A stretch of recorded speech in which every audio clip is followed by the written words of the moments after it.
करी तया नमन श्री दत्तात्रेया। श्री दत्तात्रेय महाराज की जय। आज या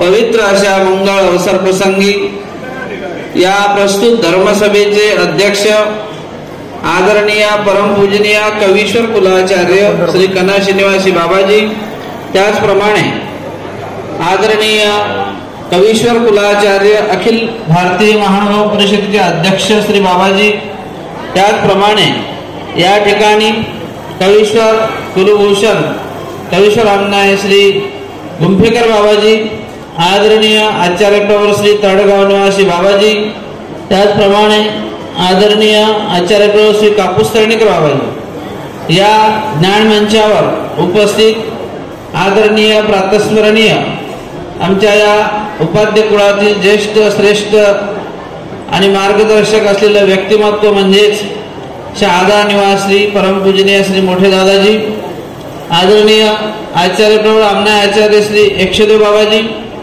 आचार्य प्रवर आमनाय आचार्य श्री रुद्धपुरकर बाबाजी, आचार्य प्रवर श्री येळमकर बाबाजी, आचार्य प्रवर श्री पातुरकर बाबाजी, या ज्ञान मंचावर उपस्थित आदरणीय आचार्य प्रवर श्री हंसराज दादाजी माळवाडगाव, त्याचप्रमाणे या फलटण येथील प्रकाश मामाजी, आदरणीय नांदेडकर बाबा बोधरा दादाजी, ज्ञान मंचावर उपस्थित सर्वच विद्वज्जन साधू संत, या ठिकाणी खाली उपस्थित असलेले सर्व साधुवंत तपस्विनी वासनिक सद्भक्त, आपल्याला वेळ बराच झालेला आहे आणि आज या कार्यक्रमाचं रूप आपल्या समोर सगळ्यांसमोर आलेलंच आहे की ज्या पवित्र भावनेतून आदरणीय परमपूजनीय आमचे धर्मसुहृद श्री मुकुंदराज बाबाजी बिडकर यांनी चांगल्या प्रकारे हे भेटकाळाचं आणि पवित्र अशा आपल्या दर्शनासाठी सगळ्या वासनिक मंडळींना आपल्या सगळ्यांनाच एक असं साधू संतांच्या माध्यमातून आपल्याला हा अपूर्व मंगळ अवसराचा लाभ प्राप्त करून दिला। आपल्याला ज्यांच्या शुभ हस्ते दीक्षा झाली बाबांनी सांगितलेलंच आहे की साधनवंताची जी भेट आहे आणि साधनवंताचा जे एकमेकाचा जो सहवास आहे तो जीवनाला अत्यंत चांगल्या प्रकारचा एक कर्तृत्वरूपी स्पर्श करणारा असतो, जीवनाला एक उभारी देणारा असतो। तुमच्या सांसारिक जीवनाच्या वेगळं काहीतरी यामध्ये पावित्र्य आहे, काहीतरी मंगळपणा आहे आणि म्हणूनच या परमेश्वरीय धर्माची वाटचाल करत असताना जो काही स्वामी श्री चक्रधरांनी दिलेला संदेश आहे तो जीवात्म्याचा उद्धारासाठी दिलेला संदेश आहे।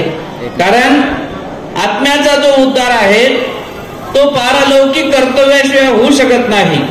जोपर्यंत जीवाच्या आणि देवतेच्या या दोन्हीच्या पलीकडे असलेला जो नित्यमुक्त परमेश्वर आहे त्या नित्यमुक्त परमेश्वराचा विचाराचा धागा ज्याच्या जीवनात असेल आणि तो त्या धाग्याने परमेश्वराशी बांधलेला असेल।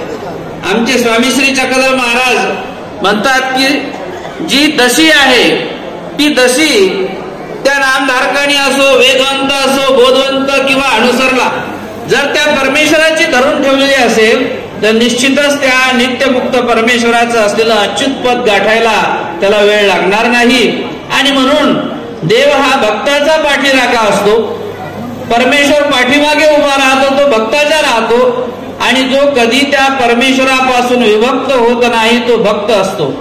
आज भक्ती केली, 4 दिवसानं पुन्हा आठवण काढली आणि म्हणून त्या परमेश्वराचा आणि आपला सोयरिकेचा सांधा तुटत असतो आणि त्या नित्यमुक्त परमेश्वराला गाठत असताना जी विवेकाची खाण आहे, जो माणसाच्या ठिकाणचा विवेक आपल्या कर्तृत्वाने शारीरिक असलेल्या इंद्रिय आणि मनाने त्या विवेकाला नष्टत्व प्राप्त होत असते। आणि म्हणून असं एका सुभाषितकाराने म्हटलंय का मन हे वडाळ गुरु परधन कामिनीकडे धावे, यास्तव विवेक फासा कंठी वैराग्य काष्टी बांधावे।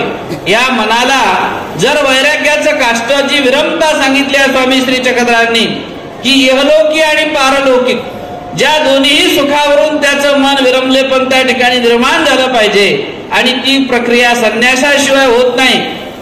निष्काम कर्म करण्यासाठी संन्यासाची जी प्रक्रिया आहे की नैष्कर्म्य सिद्धिम परमाम संन्यासेना अधिगच्छति, की संन्यास कर्माचं जे आचरण आहे ते श्री चक्रधरांच्या तत्वज्ञानानुसार परमेश्वराला अनुरूप परमेश्वराने सांगितल्याप्रमाणे जे जे मी करणार आहे, जे जे मी करतो आहो ते ईश्वर अधिष्ठित कर्म आहेत, परमेश्वराला स्मरून करतो आहो. आणि म्हणून अनुसरल्याविषयी आमच्या शास्त्र परंपरेत म्हटलेलं आहे की जई हे देह माझे ऐशी वासनाही सांडेल. आता मी देवा हे तुला देह दिलेला आहे, आता हे देह माझं नाही, मी तुला समर्पित केलेला आहे. आणि या समर्पित केलेल्या देहामध्ये अनेक प्रकारचे जीव, शेवटी जीवाचा हा चुकीचा स्वभाव असतो, जीव हा चुकीचा पुतळा आहे. परंतु परमेश्वर म्हणजे आई आहे, परमेश्वर म्हणजे माता आहे, की ज्या परमेश्वराच्या ठिकाणी असं स्वतः परमेश्वर म्हणतात की ईश्वराच्या ठिकाणी जे स्नेह आहे त्यापेक्षा फक्त एकच देश मातेच्या ठिकाणी आहे. आणि ईश्वराचं स्नेह अनंत पटीनं आहे. आणि असं अनंत पटीचं असलेलं ईश्वराचं स्नेह ज्या परमेश्वराजवळ असते तो मातेप्रमाणे अनुसरल्यानंतर घडलेल्या ज्या काही क्षम्य चुका असतात ते परमेश्वर त्याच्या पदरात घेतात. जशी आई आपल्या बालकाचं लाळ शेंबूळ पुसते आणि त्याला जवळ घेते, तशी या जीवात्म्याच्या ठिकाणी अनुसरल्यानंतर सुद्धा काही अयोग्यता असतात, काही अपात्रता असतात, त्या परमेश्वर त्याच्या बाजूला सारतात आणि त्याला आपल्या जवळ नेण्याचा प्रयत्न करतात. परंतु ज्याच्याजवळ त्याची दशी असेल त्याविषयी हा प्रयत्न ईश्वराचा असतो. पण ज्याने समजा त्या प्रयत्नाला कधी साथ दिली नसेल, त्या प्रयत्नाला दाद दिली नसेल आणि स्वतःच स्वात्महित पाहत बसला असेल की स्वतःसाठीच हा प्रपंच स्वार्थपर आहे, हे स्वामीश्री चक्रधरांनी प्रपंचाचं लक्षण असं केलेलं आहे की प्रपंच साच म्हणून धरू नये आणि लटका म्हणून सांडू नये. प्रपंचाशिवाय या जगामध्ये प्रपंच म्हणजे पंचविस्तार आहे, 5 भूता आणि 3 गुणांनी बांधलेला प्रपंच, याशिवाय आपण कधी वावरू शकत नाही. प्रपंचाचा आधार घेऊनच सगळ्या गोष्टी कराव्या लागतात. पण त्या प्रपंचाला किती धरावं, किती त्यामध्ये आस्तिकता असावी, किती त्यामध्ये आपण ओले पण असावं आणि त्यापासून वेगळं कसं होता येईल. ज्याच्याजवळ ईश्वरीचा धर्म असतो, ज्याच्याजवळ परमेश्वराचा विचार असतो, निश्चितच त्या विचाराच्या माध्यमातून तो त्या अनुसरणाचा रस्ता धरतो आणि कुठे ना कुठेतरी आपल्या जीवात्म्याला याचा लाभ झाला पाहिजे. जो लाभ आहे तो लाभ म्हणजेच ईश्वर धर्माचा लाभ आहे, तो लाभ म्हणजे ईश्वर प्राप्तीचा लाभ आहे आणि तो नित्यमुक्त परमेश्वराचा असलेला आनंद या जीवाला मिळत असतो. यासाठी परमेश्वर जे जीवासाठी प्रयत्न करतात की यातायात पुनरपी जननम पुनरपी मरणम, हा जो ईश्वरीने सांगितलेला एक ईश्वराचा जो रस्ता आहे त्या रस्त्याच्या माध्यमातून जो चालेल निश्चितच त्याचे यातायात पारुखती, त्याची जी ही पुन्हा दुःख पुन्हा सुख अशा प्रकारे जीवाची जोडण्याची जी संकल्पना आहे ती या त्यागाच्या माध्यमातून नष्ट होत असते. आणि म्हणून परमेश्वर जो आहे तो सुखदाणी आहे, परमेश्वर जो आहे त्याचं सुखाकडे लक्ष आहे. आणि मात्र तो आचार करत असताना, ज्यांनी त्या परमेश्वर धर्माचं आचरण करत असताना काहीतरी मानसिक, वाचिक, शारीरिक, ज्याला स्वामीश्री चक्रधरांनी असं डोई ओढवण्याचा विधी सांगितलेला आहे आणि प्रेमाचे उपाय सांगत असताना किंवा प्रेमोपाय सांगत असताना ज्याला आम्ही जीविताचा सरवळा म्हणतो, त्यामध्ये डोई ओढवणे हा श्रेष्ठ विधी आहे, याकरता श्रेष्ठ विधी नाही. आणि तो विधी अर्थातच त्याची नम्रता, अर्थातच त्यांनी केलेला त्या नम्रतेचा धर्मरूपी स्वीकार आणि ज्याच्या जवळ तो असतो तो निश्चित तो विचार सोबत घेऊन त्या परमेश्वर धर्माचं आचरण करत असतो. आणि म्हणून परमेश्वर हा दुःखदाणी नसून परंतु त्या परमेश्वरासाठी ज्याने दुःख अंतःकरणामध्ये सहात्मकी पाडलं असेल त्याशी योग्यता आणि दक्षता होय, अशा प्रकारचे वाक्य आमच्या स्वामींनी उच्चारलेले आहे. ती योग्यता म्हणजेच या परमेश्वराच्या धर्मामुळे या संसार बंधनातून सोडून जी जीवात्म्याच्या ठिकाणी लागलेली अविद्या आहे, ज्यामुळे जीव स्वरूपाला कुठेतरी काळीमा निर्माण झालेली आहे आणि ही काळीमा निर्माण झालेली त्या परमेश्वराच्या धर्माशिवाय, तत्वाशिवाय तिला झांजर बसणार नाही. आणि मग फुटाण्याच्या दृष्टांताप्रमाणे तरल वेगळे आणि तो चना वेगळा होतो, त्याप्रमाणे जीवाच्या ठिकाणी असलेला जो भावरूप दोष आहे तो निघण्यासाठी ईश्वरीचा जो विचार आहे, जे तत्व आहे ते माणसाच्या जीवनात उपयोगी असतात. आणि हाच विचार आमच्या सर्वज्ञांनी 800 वर्षापूर्वी या महाराष्ट्र भूमीवरती पेरलेला आहे. एका राजामध्ये घेतलेला अवतार आहे. एक राजविंड असं असलेलं सगळं त्या ठिकाणी 10 प्रकारचे सेवक आमच्या स्वामींसमोर ओळख सारतायत. पण त्या सगळ्याचा त्याग करून एकीकडे वैराग्यता दाखवली, विरमता गुण दाखवला, कर्तृत्व करून दाखवलं आणि तोच आचार आमच्यासाठी स्वामींनी इकडे पुन्हा निमित्तविधीमध्ये आम्हाला नित्यविधीचा हा आचार दाखवून या माध्यमातून आज या ठिकाणी या तपस्विनी आज जी आपली दीपाली ताई आहे हिने हा आदर्श दिलेला आहे. खरोखर तिच्या जीवनाला तो आदर्श आपल्या सगळ्यांसाठी तो प्रेरणादायी ठरो.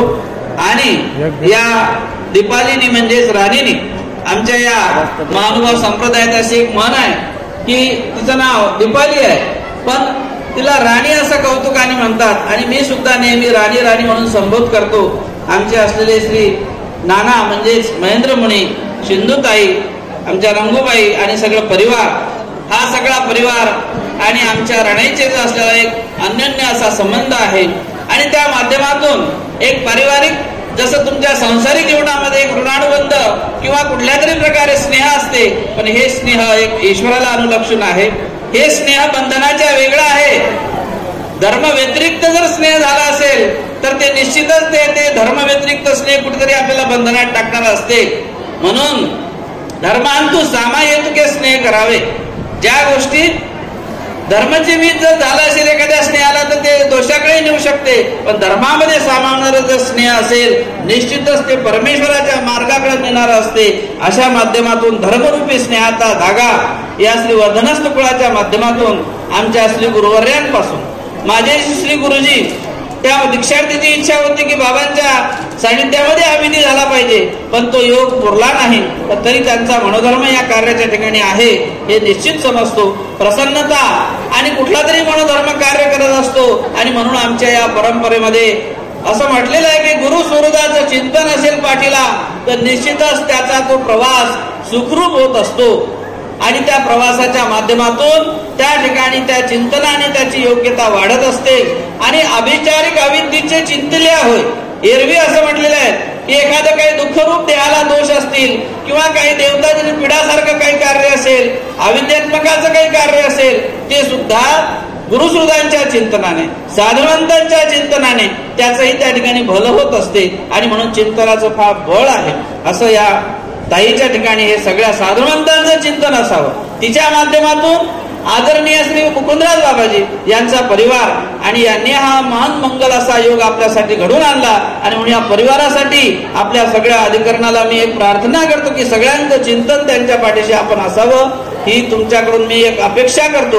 मीही त्या परिवारातला आहे आणि म्हणून मी अपेक्षा करतो की हे ईश्वरीचं चिंतन आमचं आपलं त्यांच्या पाठीशी असावं आणि या चिंतनातून त्यांना निश्चितच चांगल्या प्रकारचे गोंटे अपूर्वविधीचे टेळे परमेश्वर पुरून देवो ही सदिच्छा सगळ्यांनी त्या ठिकाणी ठेवावी. आज या ठिकाणी माझे श्री गुरुजी मोठे बाबा कैवल्यवासी झाले असतील पण तरी सुद्धा त्यांचा आदर्श आणि त्यांनी दिलेले विचार आज आम्हीही आमच्या परिवाराच्या माध्यमातून आणि आमच्या सर्व जिथे जिथे पुढे परिवार असेल या संपूर्ण वर्धनस्थ कुळाच्या माध्यमातून तो जपण्याचा आम्ही प्रयत्न करतो आहोत.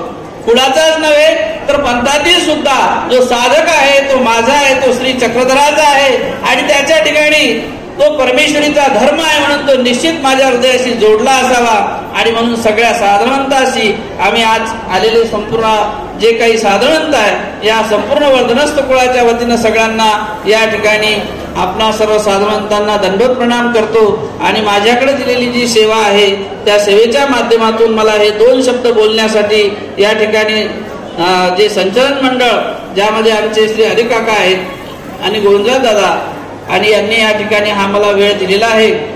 तर या दीक्षार्थीला नवदीक्षार्थीला खूप खूप मी शुभेच्छा देतो आणि परमेश्वराच्या चरणाशी प्रार्थना करून तिला अच्युत पदापर्यंत तिचा मार्ग हा असा चालत राहो.